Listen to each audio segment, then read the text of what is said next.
Hello guys! Hello! This is for Taurus. Welcome dito sa aking channel, Kapalaran 888. Welcome!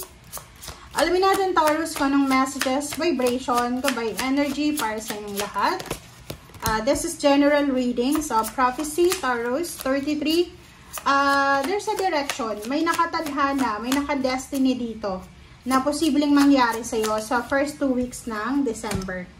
Okay, na pwedeng magdala sa'yo ng balance. Okay, may mga possible Taurus na hindi mo matanggap to ha. First of all, isang direksyon na parang pinupush ka ng universe na gawin ito. Ilang beses ka nang binigyan ng warning, ilang beses binigyan ka na ng chance, pero talagang ayaw mo. But these 2 weeks na to, ang 2 weeks na to ay isang direksyon or isang nakadestiny na pangyayari or sitwasyon ang mangyayari na kailangan mong tanggapin kasi eto yung magdadala sa'yo ng balanse. Eto yung baka akala mo, diba? Like for example, break up. Pwedeng mag-break kayo ng relationship. Pwedeng mag-away kayo ng asawa mo or pwedeng merong mga family problems, financial problems. Hindi ibig sabihin yan na hindi maganda kasi nawalan ka. Kasi eto na nangyayari sa'yo ngayon, eto ay magdadala ng balanse sa buhay mo. Lalo na kung medyo imbalance tayo. So, wag kang masyadong hard sa sarili mo. Kailangan mo dito ng acceptance. Kailangan mong tanggapin. Kasi pag hindi mo tinanggap, hindi ka makaka-move on eh. Hindi ka uusad sa 2026. So, acceptance ang kailangan mo dito. Kasi naka-destiny yan eh. Prophecy yan eh. Blue moon, rare siya. Hindi inaasahan.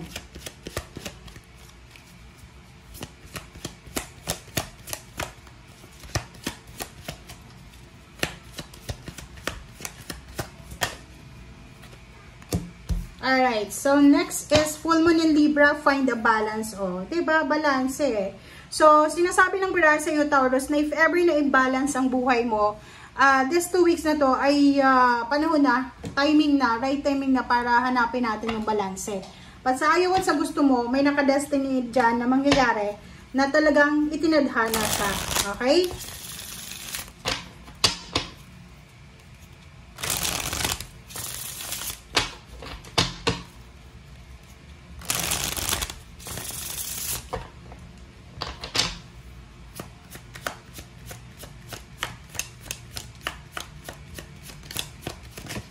Alright. First card natin is Knight of Swords. So, there's a news coming na talagang kailangan mong marinig. But, dahan-dahan lang tayo sa decision natin. So, kung ano man ang balitang yan na matanggap mo, make sure na huwag kang magpadalos-dalos sa decision. Okay? Kailangan dahan-dahan ka lang. Next card is Three of Cups. So, there's a celebration. Like, for example, imbitado ka sa isang kasal, sa birthday, wedding anniversaries, or isang balita na posibleng magdadala sa'yo ng happy thoughts, happy emotion. And, sinasabi ng Bira sa'yo na ka-destiny talaga siya. So, parang sinasabi ng Bira sa'yo dito, may naka-destiny guys. May naka-destiny na talagang papasok sa buhay mo na pwedeng magdala sa'yo ng new beginnings, okay? Ng balanse. So, yung iba sa inyo, pwedeng may asawa ka, tapos may in love ka sa iba, ganyan, ganito. Oh, OMG. 8 of Wands, napakabilis na balita ang darating sa'yo. It's either chismis, confirmation, letters, chat, call, or paano man siya, decision making na napakabilis. Okay, Taurus. Pregnancy, okay? So, sinasabi ng Bira sa'yo dito, isang napakabilis na balita. Pwedeng nakabuntis ka or buntis ka. Kung babae ka, buntis ka. Or lalaki ka, nakabuntis ka. Na pwedeng yung balitang yan ay magdala sa'yo ng happiness. Or yung iba sa inyo, magsisisi kayo. Pera. Sinasabi ng Bira sa'yo dito na you're waiting for a lump sum of money. You're waiting for a financial balance. Parang ganon. So, you're waiting for good news. Parang ganon. Salary increase, ano ba yung hinihintay mo? Bonus? Okay, 13-month pay. Reverse na 7 of Pentacles. So, yun. So, sinasabi ng Bira sa'yo dito na yung mga Taurus na nawala ng trabaho ngayong November or ngayong first week ng December, siguro manghihinayang ka eh, kasi hindi ka makakatanggap ng 13-month pay, or maybe yung iba makakatanggap, but may mga companies na hindi binibigyan, diba? So, sinasabi ng barahan na there's protection na kailangan mo. Like for example, kung may mga nadihado, okay? Kaya may balance dito eh. This is justice card. So, kung may mga nadihado, it's either trabaho man yan, sa negosyo, sa kaso, or kano pa man, kailangan ipaglaban mo daw. Relationship, nakikita ko sa'yo dito na mayroong relationship daw na naka-destiny na maghiwalay, pero talagang ano ka eh, sinasabi ng baraha sa'yo dito na hindi ka willing makipaghiwalay. Four of Pentacles, mayroon dito na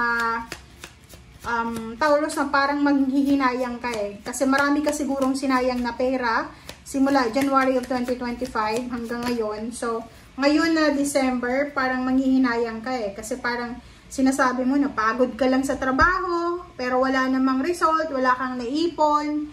And the Emperor and the Eight of Cups. So, sinasabi ng baraha sa'yo dito na this 2 weeks na to ng December na yan, marami kang marirealize eh, na will give you motivation, na parang sasabihin mo na nasayang yung isang taon ko na naman eh, kasi hindi ako nakapag-ipon, hindi ako nakapag-pundar, wala akong na-accomplish eh, parang ganun. But, sinasabi ng baraha sa'yo dito na makakaramdam ka ng pagod,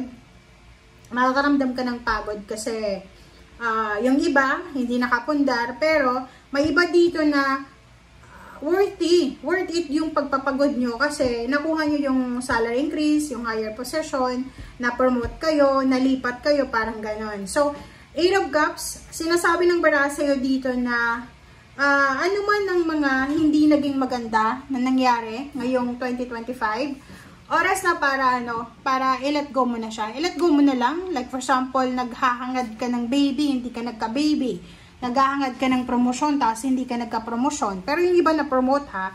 And yung iba naman travel eh. Parang sinasabi ng baraha sa'yo na this 2 weeks na to ng December, marirealize mo or mayroon kang idea, motivation, na after ng New Year, kailangan mong kumilos, lumipat ng bahay, lumipat ng tirahan, baguhin yung mindset, baguhin yung palakad mo sa buhay mo, yung lifestyle, parang ganon. And nakikita ko sa'yo dito na sobrang motivated ka. Talagang, alam nyo, yung kasabihan na pag wala tayong pera, maraming lessons na posibleng itinuturo sa atin. So, eto yun. If ever na wala kang pera, marami kang gustong bilhin, maraming matututunan ka dahil ngayon na wala kang pera. Okay? So, thank you guys for watching and see you again. Bye!